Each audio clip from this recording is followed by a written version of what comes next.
হঠাৎ করে আজকে শাড়ি পরতে ইচ্ছে করলো, তাই ভাবলাম যে আজকে একটু শাড়ি পরে নেই।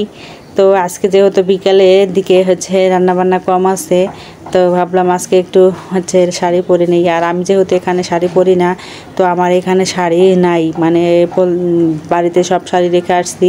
তো এখানে যেহেতু পরা হয় না, তাই আর শাড়ি এখানে রাখি না। তো এই যে দেখেন, আমি কিন্তু বিকালবেলা আজকে কোনো কাজ কাম নাই, আমার হালকা পাতলা একটু কাজ আছে, তাই ভাবলাম আজকে শাড়িটা পরে নেই।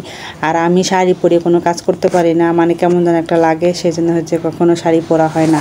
মাঝে মাঝে একটু হঠাৎ একটু পরি আর কি। তো যাই হোক, এই যে বিছানাপত্রগুলো, আর আমার ছেলে মেয়ে দুপুরে খাওয়ার পরে ওরা বসে বসে টিভি দেখছিল। তো আমি বিছানাপত্রগুলো এলোমেলো হয়েছে, তাই ভাবলাম যে একটু পরিষ্কার করে ঘরটা ঝাড়ু দিয়ে নিই।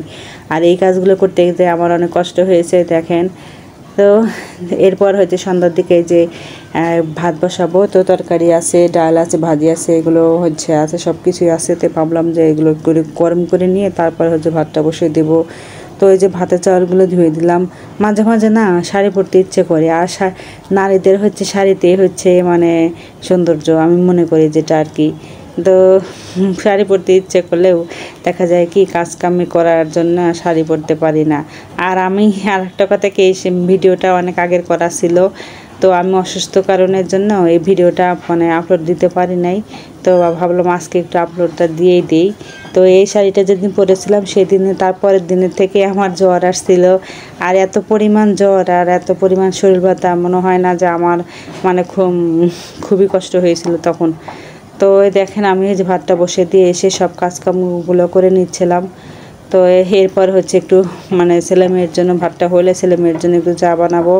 তো এই যে আমি যখন কাজ করি তখন কিন্তু এই যে বেসিনটা দেখেন আমি একটু পরিষ্কার করে নেই। তো এরপর ভাতটা হয়ে গেছে, ভাবলাম যে একটু চা করে নেই, আমরা সবাই মিলে খাবো।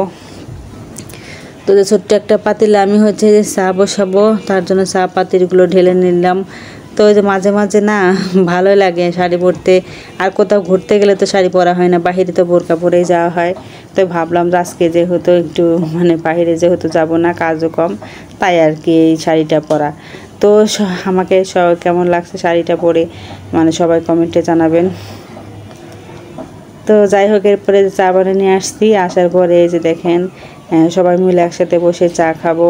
আর যেহেতু আমাদের বাহিরের চুলা, তো বাহিরের চুলা থেকে কিন্তু রান্না করে নিয়ে আসলাম। তো এই যে দেখেন সবাই মিলে চা খাবো। তো আজকে ঘরে কিছু ছিল না, তো ছেলেকে দিয়ে সন্তান নাস্তা হিসেবে বিস্কিট নিয়ে আসাছি। অলসতা করে ঘরে নাস্তা বানায় নেই আজকে, সেজন্য আজকে বিস্কিট আর চা দিয়ে নাস্তা করবো, সন্ধ্যার নাস্তা। তো এরপরে যে আমি বিস্কিটগুলো খুলে নিলাম প্যাকেট থেকে। আর আমার মেয়ে তো রাগ করে বসে আছে। তো তার রাগ একটু পর পরে সে রাগ করে, জানি না কী কারণের জন্য রাগ করছে। ওরা দুই ভাই বোন দেখি, আমি চা বানাতে গেছি, ওরা দুই ভাই বোন দেখি দুজনে ক্যাচাল করতেছে টিভি দেখা নিয়ে। তো ওরা বসে বসে টিভি দেখতেছে, একটু পরে পড়তে বসবো। তাই ভাবলাম যে ওদেরকে যে একটু নাস্তা বানিয়ে দিই, তারপরে ওরা পড়তে বসবে। তো যে দেখেন, আমার আর কোনো কাজ কাম করতে ইচ্ছে করছিল না আজকে। তো আজকের ভিডিওটা এই পর্যন্তই। সবাই ভালো থাকবেন, সুস্থ থাকবেন, আর পরবর্তী ভিডিওটিতে দেখা হবে। সবাই ভালো থাকবেন, আল্লাহ হাফেজ।